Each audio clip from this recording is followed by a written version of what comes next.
Waouh, ça en fait des chiens. Je sais pas vous, mais moi, j'adore les chiens. J'en suis complètement gaga. À chaque fois que j'en croise un, j'ai envie de lui faire des gratouilles. Alors quand je suis arrivé à Bali et que j'ai vu qu'il y en avait absolument partout, bien évidemment, vous vous en doutez, j'étais aux anges. Mais l'euphorie de voir mes amis à quatre pattes absolument partout est vite retombée. Au bout d'un moment, j'ai commencé à avoir de la peine pour eux, tellement de chiens errants, c'est trop triste. Sauf qu'il n'y a pas de fumée sans feu, et s'il y a tellement de chiens qui se baladent dans les rues de Bali, c'est qu'il y a une raison derrière tout ça. Dans la vidéo d'aujourd'hui, on va répondre à quelques questions du genre pourquoi est-ce qu'il y a autant de chiens à Bali, pourquoi est-ce qu'ils se baladent librement dans la rue, à quoi ils servent, est-ce que vous pouvez les toucher et même est-ce qu'ils sont un danger pour vous. Mais avant de démarrer cette vidéo, laissez-moi m'excuser pour les plusieurs mois que j'ai passé sans rien poster. Il s'avère que je filme avec mon téléphone et que ce dernier a fait un petit pouf dans la piscine. Donc bon, ici à Bali, personne ne pouvait le réparer. J'ai dû attendre d'être à Singapour pour qu'il l'ouvre et qu'ils me disent qu'il est mort irréparable. Et donc j'ai dû attendre encore un mois supplémentaire pour que ma mère, qui est venue me voir à Bali, me ramène un téléphone de France. Mais ça y est, j'ai de nouveau un portable et je vais pouvoir recommencer à être un petit peu plus régulier sur YouTube. Et maintenant, entrons dans le vif du sujet et analysons la présence de ces chiens.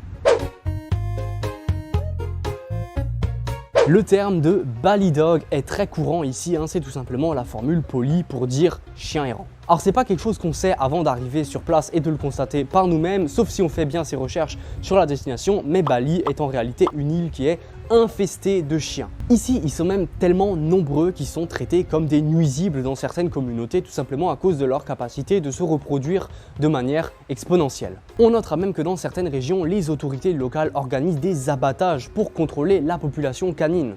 Bah oui, parce que contrairement aux rats qui finalement sont pas très grands et bon à la limite qui posent un problème d'hygiène, une surpopulation de chiens, c'est un problème de sécurité publique. Parce que si vous vous baladez seul la nuit et que d'un coup vous tombez sur un chien affamé qui a rien mangé depuis 4 jours, bon, s'il est tout seul, vous devriez être relativement safe parce qu'il aura probablement peur de vous. Sauf que si la population canine n'est pas contrôlée et que un soir vous vous baladez encore une fois tout seul et que vous croisez non pas un mais une meute de 10 voire 15 chiens errants affamés, là vous allez passer un sale quart d'heure. Tout simplement parce qu'une fois en meute, ces chiens ils ont moins peur de vous, ils savent qu'ils sont plus nombreux et plus forts que vous et en moins de temps qu'il ne faut pour le dire, vous êtes encerclé. J'ai même déjà personnellement vécu cette situation alors qu'un soir je me baladais près de la plage et que je me suis fait encercler par un groupe de 3 chiens seulement. Alors le premier est resté en face de moi et m'a aboyé dessus, le deuxième s'est mis à ma droite et le troisième a fait le tour par la gauche et a essayé de se mettre dans mon dos. Heureusement, j'avais déjà lu un article sur le sujet et je savais qu'il ne fallait surtout jamais laisser un chien sortir de son champ de vision. Donc ce que j'ai fait, c'est que j'ai reculé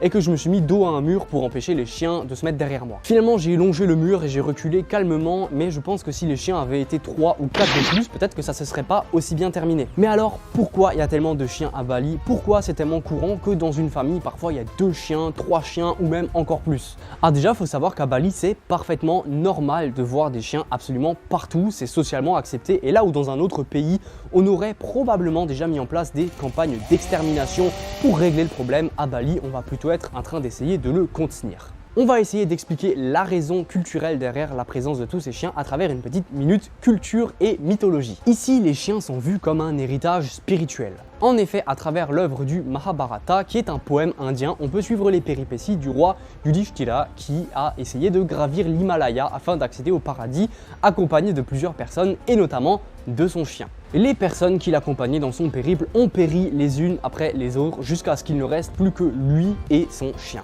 Une fois au sommet de l'Himalaya, face aux portes du paradis, le concierge probablement lui a dit qu'il ne pourrait entrer que s'il abandonnait derrière lui son chien, tout simplement parce que le chien est une créature impure et n'avait pas sa place au paradis. Alors là, ça devient un petit peu confus parce qu'il existe plusieurs versions de ce poème indien avec plusieurs fins bien évidemment, mais il faut savoir que dans l'une d'entre elles, le chien était en réalité un dieu déguisé et il s'avère qu'il a récompensé le roi Yudhishthira pour sa fidélité envers son animal.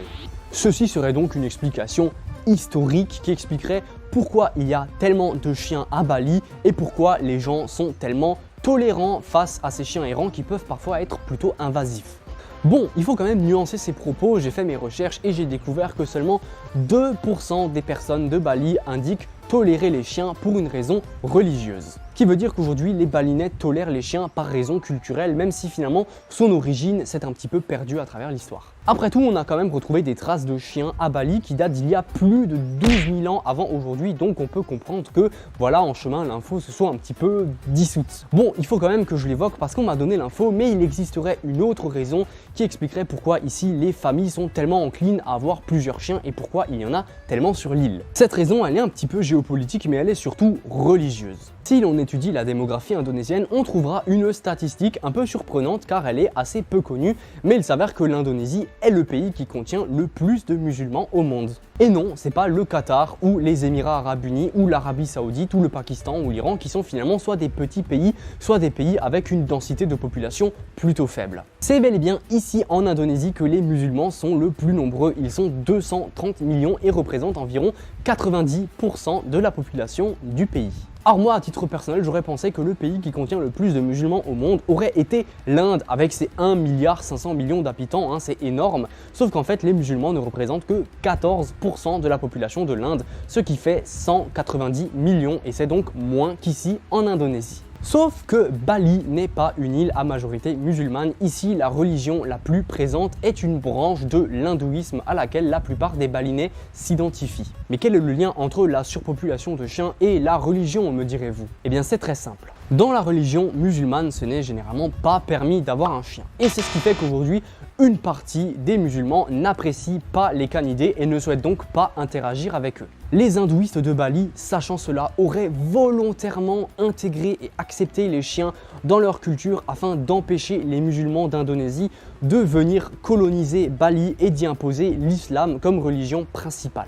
Donc voilà une autre raison qui a l'air d'être beaucoup plus récente et qui finalement est assez sensée, puisque quand on veut protéger son patrimoine culturel, parfois on fait des choses un petit peu originales. En revanche, je me dois d'être totalement transparent avec vous, j'ai fait mes recherches sur internet et je n'ai pas trouvé la moindre trace de cette explication. Ma source, c'est tout simplement mon chauffeur de taxi qui m'a déposé de l'aéroport à mon hôtel et qui m'a expliqué ça. Et bon, même si j'ai rien trouvé sur internet, je me dis qu'il connaît quand même l'histoire de son pays et que je peux faire confiance à ce qu'il me raconte. Mais comme je n'ai rien trouvé sur internet en faisant mes recherches, il faut quand même prendre cette information avec des pincettes. Enfin, il existe une raison pratique à la présence des chiens à Bali, c'est tout simplement parce qu'ils sont finalement plutôt utiles. Déjà, les chiens ont besoin de manger et ils vont donc bouffer les rats, les serpents et autres nuisibles qui se reproduisent dans la région, ce qui les empêche de proliférer. Mais enfin, ils sont très territoriaux et évidemment, ils protègent leur territoire, ce qui fait que quand quelqu'un s'approche, ils vont commencer à aboyer, alertant donc les humains aux alentours qu'il y a une présence inconnue sur le territoire. Les chiens les plus sédentarisés auraient même développé plusieurs types d'aboiements que leur maître saurait identifier pour savoir s'il y a juste un passant qui passe dans la rue et que ça stresse un peu le chien, ou s'il y a vraiment quelqu'un de louche qui commence à s'approcher dangereusement de la maison. Ok, maintenant qu'on a évoqué quelques raisons plus ou moins historiques à la présence de chiens à Bali, il faut qu'on se demande pourquoi il y en a tellement. Stériliser un chien, ça coûte de l'argent, c'est même pas donné, et les gens de Bali sont globalement pauvres, du coup ils n'ont pas les moyens de faire stériliser leurs chiens, ce qui amène à des reproductions incontrôlées. Ah, enfin une explication qui tient en une phrase, ça fait plaisir. Mais maintenant, on va de nouveau se plonger dans des recherches alambiquées pour savoir pourquoi les chiens se baladent librement dans la rue. Parce que finalement, des chiens errants, vous en verrez plusieurs avec des colliers, et finalement, il s'avère que ceux-là, ce sont pas des Bali Dogs. Déjà, il faut savoir que le fait de garder son chien à l'intérieur ou dans un jardin et de le sortir plusieurs fois par jour avec sa laisse, ça, c'est un truc d'occidental. C'est typiquement un comportement qui n'a jamais été adopté ici, et si vous vous promenez et que vous voyez des gens se balader avec un chien en laisse, eh bien vous pourrez faire le constat que ce sont pas des Balinais. Non, ici c'est plus commun de laisser les chiens dehors en totale liberté. Les gens peuvent avoir un chien et du coup simplement lui mettre un collier, tout simplement pour notifier aux gens que ce chien a déjà une maison. Ah oui, c'est super important de mettre un collier au chien pour indiquer qu'il vit chez vous, tout simplement parce qu'ici il y a une pratique qui est plutôt répandue et c'est d'adopter des chiens errants, tout simplement parce qu'il vit dans le quartier, il est tout le temps là et les gens l'ont déjà caressé et ils ont une bonne relation avec le chien. D'ailleurs, ce sont généralement des étrangers installés à Bali pour le long terme qui vont recueillir un toutou chez eux parce qu'ils ont envie de faire une bonne action, ils ont envie d'avoir un animal qui leur tient compagnie et ils vont le garder à l'intérieur tout simplement parce qu'ils ont des habitudes occidentales. Bah oui, ils se disent que c'est un chien errant et que du coup, ils vont rendre service à tout le monde, au quartier parce qu'ils sortent un chien de la rue, mais aussi au chien en lui procurant un nouvel abri. Sauf que parfois ils embarquent le chien de quelqu'un d'autre et c'est pour ça que la mode des colliers s'est tout simplement répandue. Mais un chien avec un collier n'est pas forcément le chien de quelqu'un. Parfois vous allez voir des chiens errants avec un collier, notamment un collier rouge. Ce collier rouge est en fait un signe pour indiquer que ce chien a été vacciné contre la rage, généralement par des associations qui organisent des grosses campagnes de vaccination et de stérilisation pour justement contenir le problème de la surpopulation canine. Les chiens vont généralement s'installer dans des endroits où il y a de la place pour s'allonger et éventuellement se protéger de la pluie, où il y a de la nourriture en abondance, ce qui leur permet d'éviter de mourir de faim, et où il y a des humains qui interagissent éventuellement avec eux et peut-être parfois qui les nourrissent, et point bonus, où il n'y a pas forcément déjà un autre chien qui traîne. Le toutou, il n'a pas vraiment besoin de beaucoup plus pour être heureux et si ces conditions sont réunies, il peut s'installer quelque part et trouver une maison. Mais parfois les chiens sortent se balader et vont aller un petit peu voir ailleurs. Et il se pourrait que pendant ces pérégrinations, ils trouvent tout simplement un endroit où il y a plus de nourriture à disposition, où il y a moins de chiens, ce qui signifie qu'ils n'ont pas besoin de se partager la nourriture en se battant. Et si les autres conditions sont également réunies, le chien il est pas con, il va se dire qu'il va peut-être être mieux là-bas et il va tout simplement y rester. C'est donc assez courant en fait qu'ici les gens aient un nouveau chien qui commence à s'installer dans le quartier et qui finissent par s'habituer à sa présence et que quelques jours, semaines, voire mois plus tard, d'un coup le chien s'en aille et disparaisse. C'est d'ailleurs ce que je pense qui est arrivé au propriétaire de mon logement, il me laissait jouer avec ses chiens et un jour il n'en avait plus qu'un. Donc moi je l'aimais bien son autre chien, je lui demande où il est passé et il m'a répondu qu'il est parti et qu'il a dû tout simplement trouver une nouvelle maison. Mais ça arrive aussi que les chiens se déplacent parce qu'ils y sont forcés. Oui, si un toutou est installé dans une zone plutôt sympa où il y a de la nourriture en quantité suffisante, il se peut qu'un autre chien flaire la bonne adresse. Sauf que les chiens sont territoriaux et ils n'ont pas forcément envie de partager leur bouffe. Et si le nouveau chien qui arrive dans la zone est plus fort que le chien qui était déjà installé, ils vont se battre.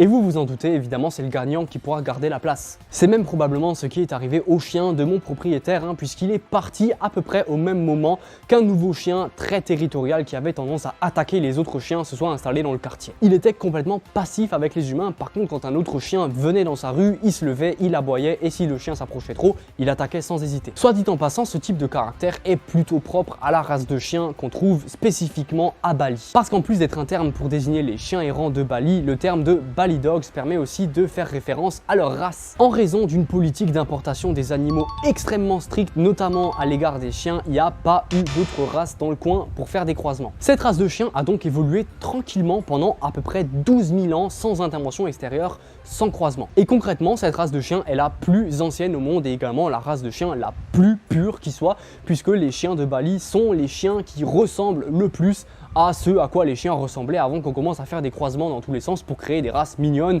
ou pour développer certains traits de caractère. Donc bon, si ça fait 12 000 ans que les chiens traînent dans le coin de Bali, c'est qu'ils doivent avoir largement les ressources nécessaires pour subvenir à leurs besoins. Tiens, maintenant qu'on en parle, c'est vrai, qu'est-ce qu'ils mangent ces chiens ? Bon, la réponse à la question est assez simple, les poubelles et les offrandes. Oui, vous avez bien entendu, les offrandes. Ici, la coutume de la religion locale veut que chaque matin, les Balinais, quand ils sortent de chez eux ou quand ils vont au travail, ils placent sur leur chemin une petite offrande par terre. Cette offrande faite à leur Dieu est un moyen de leur témoigner leur gratitude pour tout ce qu'ils obtiennent dans leur vie et est également un moyen pour montrer qu'ils veulent voir triompher la paix et l'amour dans le monde. Ces offrandes vont prendre la forme d'un petit contenant souvent carré en feuilles de bananier ou de cocotier qui va contenir diverses choses. Une touffe d'herbe, des feuilles, des fleurs, une cigarette, un bâton d'encens, un biscuit, un morceau de fruit, bref, vous pouvez retrouver ces choses-là dans les offrandes. Alors je suis pas spécialisé, mais j'ai cru comprendre en faisant mes recherches sur le sujet que chaque partie de l'offrande était méthodiquement sélectionnée, que chaque fleur placée à chaque endroit représentait une certaine couleur en l'hommage d'un certain dieu qui se trouve dans une certaine direction et que du coup c'était pas du hasard. Et du coup, vous vous en êtes rendu compte, mais ces offrandes, elles contiennent plusieurs choses qu'un chien pourrait éventuellement manger. La tradition veut même que les offrandes qui sont placées à même le sol ne contiennent que des choses comestibles, justement pour pouvoir nourrir les chiens et les singes. Une famille moyenne de Bali va faire en général environ une quinzaine d'offrandes par jour. Vous pouvez donc facilement vous imaginer la quantité juste démentielle de bouffe qui traîne à même le sol que les chiens n'ont qu'à ramasser pour survivre. Bali est donc une île sur laquelle vous avez des chiens errants qui se baladent en totale liberté, que les gens tolèrent par raison culturelle ou religieuse et qui sont littéralement nourris puisqu'ils servent également de moyens de contrôle des nuisibles et même de chiens de garde. Bon, tout ça c'est super intéressant, mais on s'en fout. La vraie question à laquelle on va répondre aujourd'hui, c'est est-ce que vous pouvez leur faire des gratouilles ? Et là on peut diviser les personnes en deux catégories. Soit vous êtes team chien et à ce moment-là, chaque fois que vous les verrez, vous aurez probablement envie de leur faire des petites gratouilles, un peu comme moi. Soit vous êtes pas team chien et vous resterez globalement indifférent ou voire même vous en aurez peur et vous essaierez de les éviter activement. Donc je vais faire de mon mieux pour répondre aussi objectivement que possible à cette question parce que moi je suis très clairement team chien et chaque fois que je vois un toutou, j'ai envie de le caresser. Et ça me fait vraiment de la peine de vous le dire, mais vous devriez vraiment pas toucher les chiens de Bali, en tout cas pas la plupart. La première raison qui devrait vous dissuader de caresser les chiens, c'est la rage. Alors peut-être que vous êtes un petit malin et que vous avez fait votre schéma vaccinal avant de venir vivre à Bali, parce qu'il y a quand même pas mal de maladies tropicales qu'on n'a pas en France, mais sachez que le vaccin contre la rage ne vous immunise pas contre la rage. Non, il vous permet d'en guérir plus facilement si la maladie entre dans votre corps. Si vous êtes déjà vacciné contre la rage, sachez que vous n'aurez besoin que de 2 doses de vaccin antirabique espacées de 2 semaines pour empêcher le virus de se développer en vous. Si vous n'êtes pas vacciné contre la rage, vous aurez besoin de 4 doses de vaccin antirabique également réparties sur 2 semaines, en plus d'un sérum spécial appelé immunoglobine contre la rage. Dans tous les cas, si vous êtes pris en charge relativement rapidement, vous devriez vous en sortir, tout simplement parce que le traitement a une efficacité de 100%. La seule chose qui va changer évidemment, c'est combien vous allez payer. Notons que si vous êtes mordu et exposé au virus de la rage et que vous n'allez pas directement à l'hôpital, vous avez une période d'incubation de 2 à 8 semaines pendant laquelle les symptômes risquent de commencer à apparaître. Et du coup, si vous vous faites mordre, je vous recommande de foncer illico presto à l'hôpital et de vous faire traiter parce que si vous attendez l'arrivée des premiers symptômes qui sont généralement des maux de tête, ça veut dire que la rage a atteint votre cerveau. Et si la rage a atteint votre cerveau, malheureusement, c'est trop tard pour vous, on ne pourra plus rien faire pour vous sauver. La rage a un taux de mortalité de 100%. Donc s'il vous plaît, avant de caresser un toutou, vérifiez que c'est safe en vous posant les questions suivantes. Est-ce qu'il a un collier? Si oui, c'est peut-être le chien de quelqu'un et il est probablement vacciné. Sinon, c'est peut-être un chien errant, vous feriez mieux de le laisser tranquille. Est-ce que le maître vous a donné l'autorisation de caresser son toutou? Pour moi, ça coule de source, à moins que le chien vienne vers vous pour réclamer des gratouilles en se couchant et en vous montrant son bidou, il faut toujours demander l'autorisation d'un maître avant de caresser le chien. Est-ce que le chien a un comportement amical ou est-ce qu'il est dans une posture de méfiance? Un toutou amical vous regarde avec les yeux grands ouverts, avec la langue qui pend, souvent il remue la queue et il va même parfois se coucher sur le dos pour vous présenter son ventre pour avoir des gratouilles. A contrario, un chien qui a peur va avoir sa queue entre les jambes, il va regarder vers le bas, il va quand même essayer de vous garder dans son champ de vision à chaque instant et il peut éventuellement grogner ou aboyer et à ce moment-là, bon, c'est du bon sens, mais ne le caressez pas.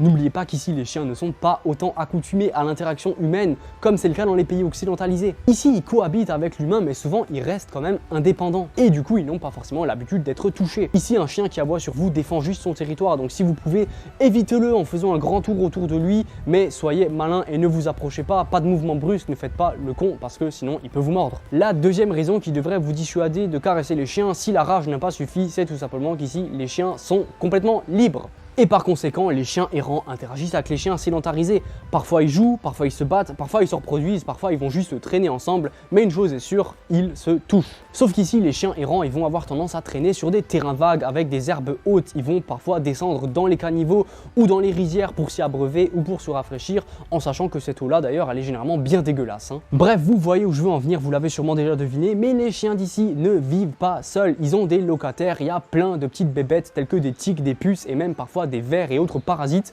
qui vivent en cohabitation avec eux. Alors les chiens errants sont beaucoup plus touchés que les chiens sédentarisés, mais n'oublie pas que comme je l'ai dit auparavant, ils interagissent entre eux et que du coup le transfert de locataires peut se faire assez facilement. Donc ça fait sens, mais si vous caressez un chien ici, regardez bien vos mains après pour voir si vous n'avez pas des nouveaux locataires qui ont essayé de déménager discrètement et qui veulent s'installer chez vous à la place. Si vous pouvez, faites même l'inspection tout de suite après avoir été en contact avec le chien, parce qu'une fois que ces bébêtes elles sont cachées, généralement vous vous en rendez compte seulement quand vous avez déjà été colonisé. Alors non, tous les chiens ne sont pas porteurs de petites bébêtes et de visiteurs en tout genre, Les chiens domestiqués sont généralement plus propres. Par contre, les chiens errants qui sont full savane, eux à mon avis, ils y vivent pas. Mais du coup, avant on parlait de la rage et la question suivante se pose, est-ce que Bali est un pays infesté par la rage ou pas? Parce qu'après tout, vous pouvez également être mordu par un chat, par un singe ou par je ne sais quoi d'autre.